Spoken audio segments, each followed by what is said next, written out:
We'll talk a little bit about what occurred during the summer season, what occurred going on into the fall, what's going to occur there, which is all positive.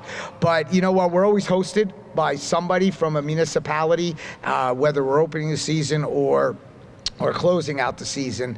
And we're joined today, and I'd like him to call up to say a few words, Homedale Mayor Rocco Impreviduto. Rocco? Well, welcome everyone to historic Homedale, New Jersey. I want to thank Commissioner Director Arnone, Deputy Director LaCitra, Commissioner Anderson and Commissioner DeRocco, and Monmouth County Tourism for selecting our town and this extraordinary building for this event. And thank you, Ralph Zucker, wherever you are. I don't see you, there he is, for your incredible vision, talent, and partnership. From the early days of the American Revolution to discoveries that changed how we view the creation of our universe, our small community, so rich in history, culture, and natural beauty, has had an undeniably big impact on our world. And as Homedale's mayor, I and the governing body work to ensure we appropriately honor those contributions. Our landmarks, both natural and man-made, stand as symbols of our heritage and the vibrant spirit of our community.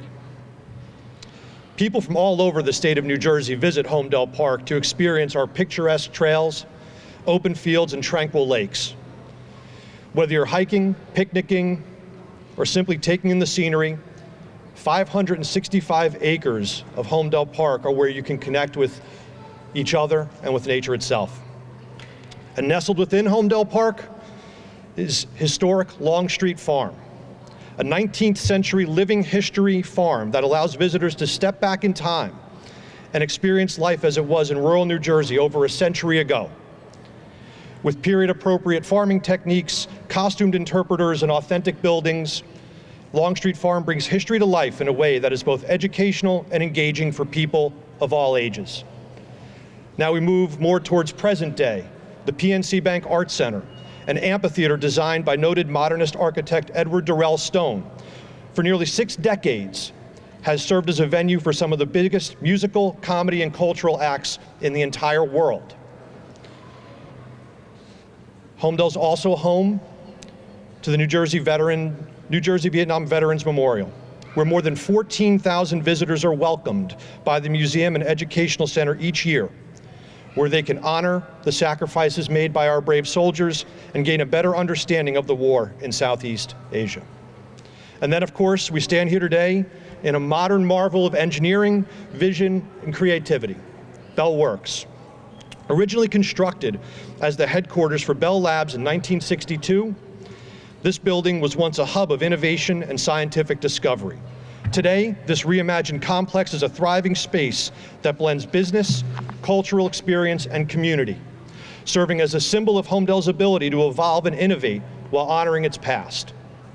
I'd also be remiss if I didn't acknowledge that another Impreviduto, former Mayor Pat Impreviduto, was instrumental in helping bring this place to life as well. And last but certainly not least, Homedale is home to the future site of Robert Wilson Park. Thanks to an unbelievably generous contribution by our county leadership, our town purchased 35 acres across atop Crawford Hill, the highest point in Monmouth County, and home to the world-renowned Horn Antenna. It was here that Robert Wilson and Arno Penzias discovered cosmic microwave background radiation, which provided evidence confirming the Big Bang Theory as the creation of the known universe. So as we consider these tourist attractions, these landmarks, and take in their significance, we're reminded that they're more than just places on a map. They're part of the very fabric of our Homedale community. They tell the story of Homedale's past, reflect our present, and shape our future.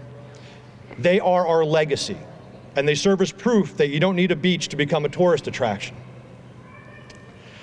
We will, as stewards of this community, protect and preserve these special places, continue to welcome all those who choose to experience them, and ensure that Homedale remains a town where history, nature, and progress coexist in harmony. So thank you once again to everyone who's joined us, and thank you once again to Tom and the Monmouth County leadership.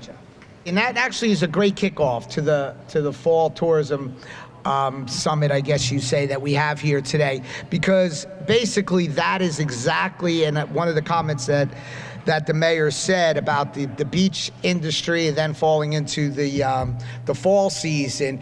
Of course, everybody sees tourism as you know, the big initiative is, and I guess the funding source comes from our beaches, which in most cases it is. But we try to extend that even longer now, and it's working. And I want to thank our, led by Carolyn Berdnick over there, they're led by the tourism industry. They're doing a phenomenal job of keeping in touch with our municipalities, and most importantly, our chambers of commerce, which are the backbone. And I know that all my commissioners here, and let me also address, I forgot to mention, Maureen Raish, our surrogate right here, staring right at me, so I apologize for that, Maureen. Our business district, that's the backbone. And you know, we'll let Ralph say a few comments later, because what he's done is created a model of what you can do with an elderly building that potentially could have been devastating to the town of Holmdel, and now has been the jewel of Holmdel. So according to the State of New Jersey Visitor Economy Report, Monmouth County continues to experience positive economic growth since 2020, which is very important because that's when we took a complete nosedive during the pandemic. Is a major contributor to the state's overall economy. 2023 saw over 9.5 million visitors to Monmouth County. Our food and beverage increased, our visitor spending increased. We're confident when the new state report is released next spring, we will see the same upward trend from last year. We're anticipating, and I think we're waiting on like maybe 3 more beach communities to come in. But if we stay on trend and just those beach communities, bring in what they brought last year with the numbers that we have now, it looks like we will have a record this year of surpassing over $30 million in revenue here in Monmouth County, which is huge. So that's a major credit.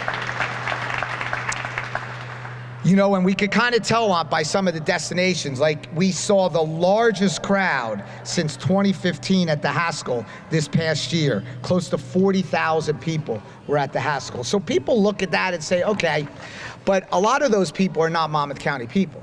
So what do? They either come and lodge someplace, and then they go out to different destinations for different types of events, eating, or just enjoying the entertainment here. Of course, our Monmouth County Tourism continues to help keep our visitors and residents safe with being, I'm sure we're not the only county now, because usually people follow Monmouth County, but our free public beach safety dashboard that has been extremely popular to let people know when they're going to a destination, is that beach overly crowded? Is there lifeguards? What is the tides? Is it safe? Is there a red flag? All those things are very important to give people, what destination they should go to. A lot of towns put that fake sign up there that the beach is closed. Well, this is really accurate here. Some of them just try to do it to just keep some of the heavy traffic out of their town. So we obviously had our travel guide, which we really now have done mostly internally. A lot of that we used to outsource a lot of that, but what it does is it gives, and we spread thousands and thousands of copies out all over Monmouth County and to other states. So how we try to help those businesses and our beaches during the off season, we're at different shows. Our tourism department is at different shows, distributing them and letting them know what Monmouth County really has. It's very important this time of the year to showcase what we're going to have for the following year, to take that $30 million revenue and increase that the following year. But we're here today in the fall, and we had a very successful year. The fall is one of the best times here in Monmouth County. First of all, a little less traffic. It's all events for our people here in Monmouth County to enjoy. And what's fortunate enough is we're getting still good weather lasting through, later in the season there. And what's happening there is people are extending the potential revenue base for their businesses to extend.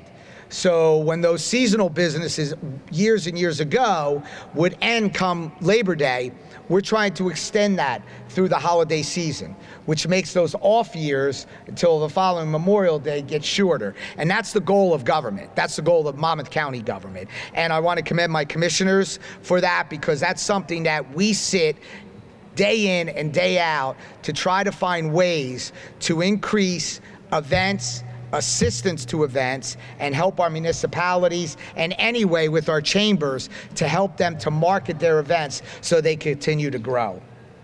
Let's see. I'd like to mention a few resources and programs that the commissioners and I have developed to help residents and visitors find and enjoy fall activities right here in Monmouth County. Something that we're very, very proud of, and I know we have John Chufo here from our economic development side, our Grown in Monmouth program, which was developed to retain and grow our county's agriculture industry. So like I've always said, it's very popular. Everybody wants to see down in, and I'll use towns for example, Belmar, Asbury, Long Branch, all those towns. We want to see that commotion. We want to see that hectic lifestyle, all that traffic there. But I will tell you, when you come out and you leave Homedale and you're going out to the western part of the county and the Manalappans, the Millstones, the Upper Freeholds, the Allentowns, they want none of that. They want to see just open space, land, and farms. And that's great. That's what makes us very unique compared to other counties. But what we can do is we can take the benefit of what they specialize in, and that's the farming industry, and tie that in to our business climate that is very active and busy. And that's what we're trying to do, and we're achieving doing here in our Grown in Monmouth. We created something very special. The commissioners and myself created the brewed and distilled industry here. Ironically, I don't know if this is a good thing, but Monmouth County has the most breweries and distilleries in the state of New Jersey in one county. Let's take advantage of it and enjoy it as long as it's safe. So what we do now is we market it. We market not just the breweries and distilleries, but we market the surrounding businesses around it there. So, and in every region, and I'm sure each and every one of us in this room know of a special destination that we enjoy of a brewery and distillery that we go to, we're marketing the surrounding businesses. So we're not just focused on just that there. So it's something that we're extremely, extremely happy about.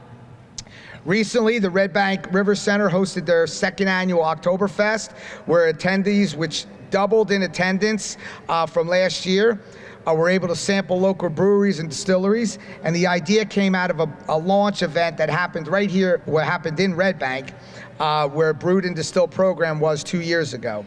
That's where we created the idea of Brewed and Distilled.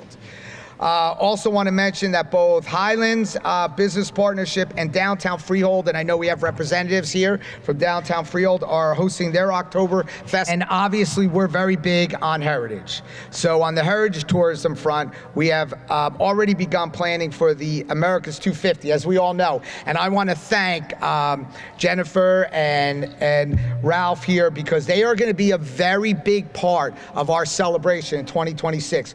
We are standing in an area that we hope, everything goes well, will be a gigantic gala. And you can fit a lot of people in here, and it's going to be something that we hope we're going to have representation of all 53 towns, kind of like nostalgically make it that town. Freehold, Borough will have a table there, all the towns. That's going to be a great event.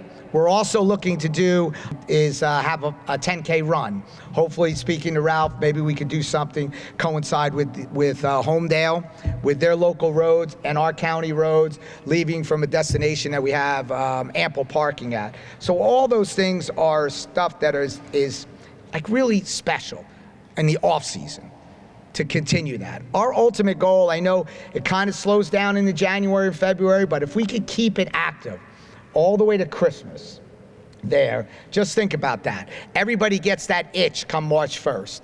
So once that itch starts, if we could keep that from March until December, I think, all our business industry will be extremely excited. But, again, like the mayor said, we're in a place here today that, if anybody knows what the history was and what it is today, it's really special. And it's a vision that not many people can do unless they're visionaries. And we have one right here in Monmouth County, and it's my honor to introduce here Ralph Zucker, the CEO and founder of Somerset Development.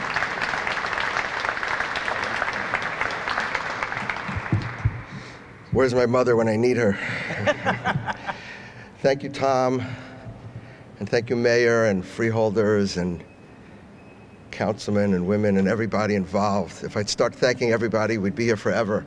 But it really is an honor for us to stand here and welcome all of you once again to what we refer to as the world's first metroburb, a metropolis in suburbia.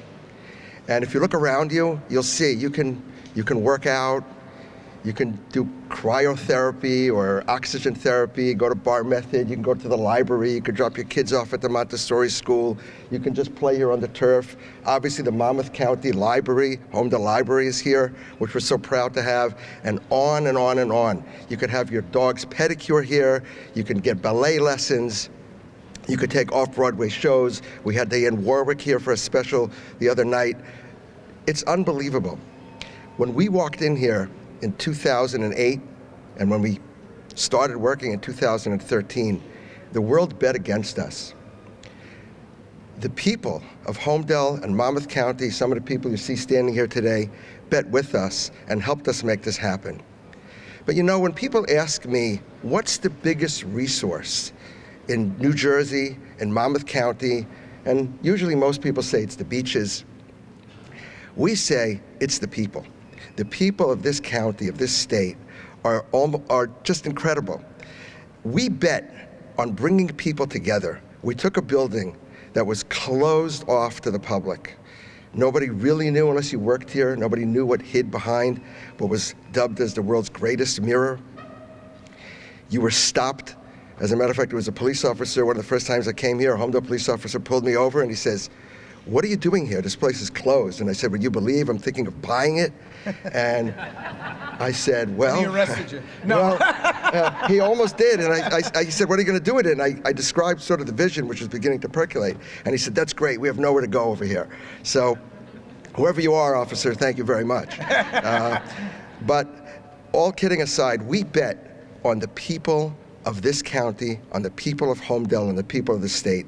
When Eero Saarinen designed this building in the 1950s, he designed a place to bring people together. If you look around, you'll see the hallways are on the perimeter. Everything is open. Everything, you can see everybody from everywhere. It was designed to take people out from behind their cubicles, behind their desks, and cause those serendipitous encounters that scientists need to ideate, to collaborate, to cross-pollinate. Well, we took that a step forward, and we brought that to everybody. We opened the doors. Bellworks is open to the public every day, 6 a.m. to 12 a.m., day in and day out. It's open to the public. You could come here, you could walk around, you could walk your dog, even if somebody came here and walked their pet pig. You could play basketball in our basketball court. It's all free. Just come here and enjoy, because the greatest resource that we could bring to our tenants is all of you. It's the people. And our season is not over. It's a 12-month-a-year season. And believe it or not, the summer was strong. We thought everybody would be at the beaches. We had a strong summer. Our Wednesday farmers market was mobbed constantly. Our retail is full. We've opened new restaurants, 2 bars. You could come here to eat. You could come here to drink a little bit. Be careful on your way out. Everything. So we're proud to welcome the people of Monmouth County, the people of New Jersey, and all the tourists everywhere. Come here and see what you can do when you simply embrace a clear, simple idea. Bring people together. Thank you very much. So I have to tell you, personally, when I heard about this vision, not that I doubted Rob at all, but I knew he was going to run through a lot of tough challenges and it was going to be difficult. This is a big space. take a walk through here, as do our director's challenge here that we just starting today, of amount of steps that all our employees are trying to achieve that goal. I know they're all looking at their watches now, and I hope you achieve that first day. You could achieve that day by just taking a walk around this place. Upstairs and downstairs, you'll achieve that goal. So it's a big challenge to make sure he was able to fill this building with successful businesses. And I say this over and over, and I'm sure it frustrates certain other members of other counties when I say it. We are the best at what we do. And it's not because of the 5 of us. It's because of the 53 partners that we have and all the 650,000 residents that we have here in Monmouth County, and most importantly, our business district. So let's enjoy the fall, let's extend the fall, and let's make the fall season as successful as those numbers were during the summer season. I want to thank everybody for coming. I want you to enjoy the holiday season that's about to come, and enjoy Monmouth County. It's the best place to live. Thank you.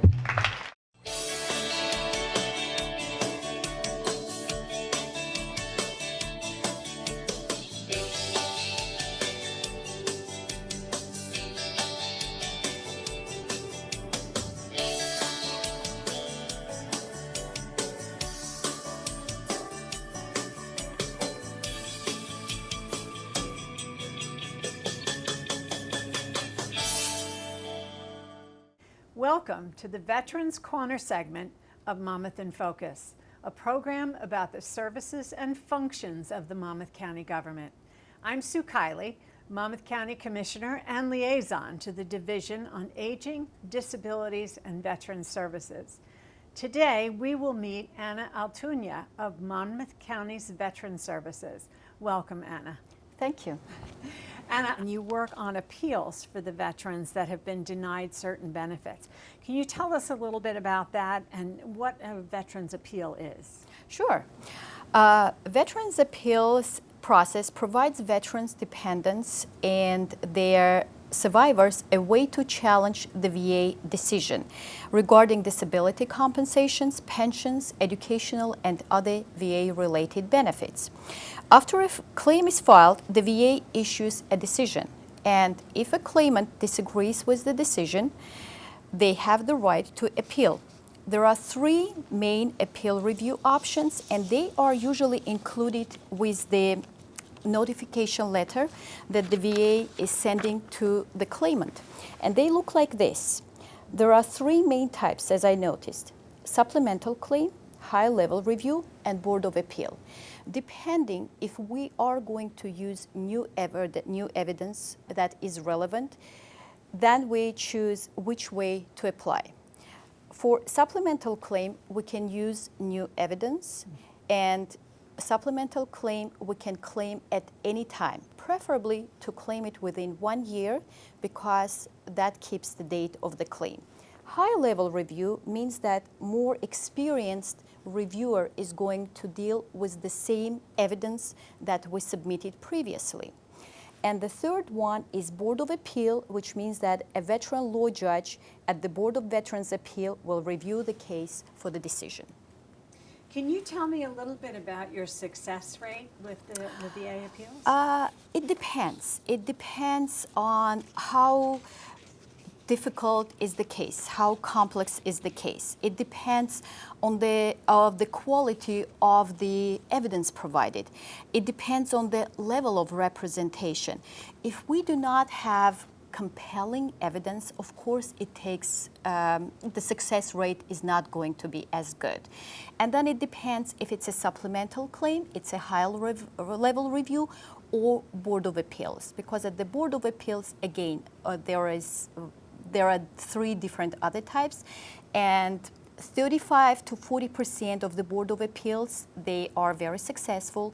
35 to 40%, they go back to the regional offices for if they are remanded, and the rest, they are denied. And what is the time frame for this appeal process? Again, I'm referring again to the same page because, and I highlighted it, generally the goal to complete is about 6-7 months. It says 125 days for both supplemental claim and high-level review.